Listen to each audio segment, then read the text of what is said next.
தமிழகத்தில் முன்னோர்களுக்கு திதி கொடுக்கும் முறை பரவலாக கடைபிடிக்கப்படுகிறது. ஆனால் பாம்புக்கு திதி கொடுக்கும் முறை குறித்து நீங்கள் கேள்விப்பட்டதுண்டா?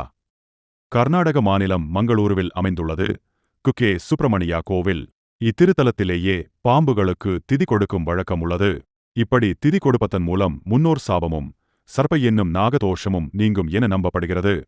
வினதையின் மகனான கருடன் நாகங்களுக்கு துன்பங்களை விளைவித்தான்.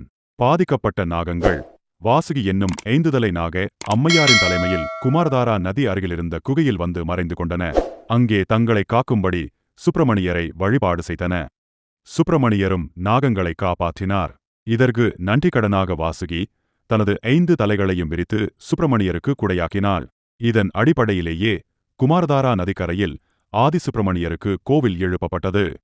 முருகப்பெருமான் தரகாசுரனை அழித்த பின்பு தனது வேலில் படிந்திருந்த இரத்தத்தை கழுவை கோவில் அருகே ஓடும் குமாரதாரா நதிக்கு வந்தார் என தலபுராணம் கூறுகிறது. பரசுராமர் தன் தாயை கொன்ற பாவம் நீங்க இங்கு நீராடியதாகவும் வரலாற்றில் உள்ளது.